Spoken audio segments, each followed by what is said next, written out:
ఘనంగా అల్లూరి సీతారామరాజు 102వ వర్ధంతి కార్యక్రమం. అల్లూరి సీతారామరాజు 102వ వర్ధంతి సందర్భంగా విశాఖపట్నం జిల్లా సీతమ్మధారలోని అల్లూరి సీతారామరాజు విగ్రహం వద్ద విశాఖపట్నం జిల్లా పార్టీ అధ్యక్షులు కె రాజు ఆధ్వర్యంలో ఘనంగా నివాళుల అర్పణ కార్యక్రమం నిర్వహించారు.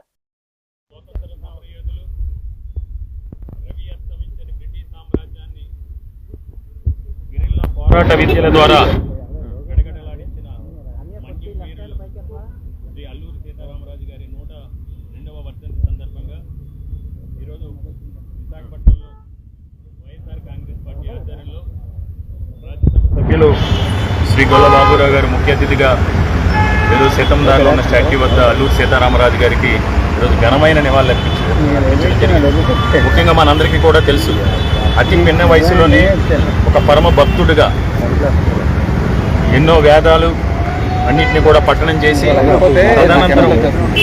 బ్రిటిష్ వారి పరిపాలనలో ముఖ్యంగా గిరిజన ప్రాంతాల్లో ఆ బ్రిటిష్ అధికారులు గిరిజనుల యొక్క మాన ప్రాణ ధనాన్ని దోచుకుని వారి మీద పాశవికంగా దాడి చేస్తున్న సమయంలో ఈ దేశంలో గిరిజనుల తరపున స్వతంత్రోద్యమంలో గిరిజనులందరినీ కూడా ఐక్యం చేసి గిరిజనుల యొక్క హక్కుల కోసం, గిరిజనుల యొక్క మానాల కోసం, గిరిజనుల యొక్క ప్రాణాలని రక్షించడం కోసం పోరాడటంతో పాటు ఆ గిరిజనులకి విలువిద్యలో గెరిల్లా పోరాటంలో తర్ఫీదునిచ్చి వేలాది మంది గిరిజనుల్ని ఒక స్వతంత్ర సమరయోధులుగా, పోరాట వీరులుగా తీర్చిదిద్దిన ఘనత అల్లూరి సీతారామరాజు గారికి చెందుతుంది. ఆయన ఎప్పుడు కూడా అల్లూరి సీతారామరాజు గారి పేరు చెప్తే బ్రిటిష్ వారు ఎప్పుడు ఏ టైంలో ఎక్కడ ఉంటారో తెలియని సందర్భంగా ఆయన చేసే మెరుపు దాడులు ఈ రోజు కూడా యుద్ధ విద్యల్లో ప్రపంచవ్యాప్తంగా ఆ రోజు 100 సంవత్సరాల క్రితమే, 70-80 సంవత్సరాల క్రితమే అల్లూరి సీతారామరాజు గారు ఏదైతే విలువిద్యలో కానీ, గెరిల్లా పోరాటంలో కానీ, మెరుపు దాడుల్లో కానీ ఆయన నేర్పరితనాన్ని ఇచ్చారో అది ఈరోజు కూడా యుద్ధ విద్యల్లో అందరూ కూడా ఆదర్శంగా తీసుకునే ఉంది. అలాంటి మహనీయుడు తెలుగువాడిగా పుట్టడం తెలుగువారందరికీ కూడా ఈరోజు గర్వకారణం. వైఎస్ఆర్ కాంగ్రెస్ పార్టీ 2019 అధికారంలోకి వచ్చిన తర్వాత జగన్మోహన్ రెడ్డి గారు ప్రతి సంవత్సరం కూడా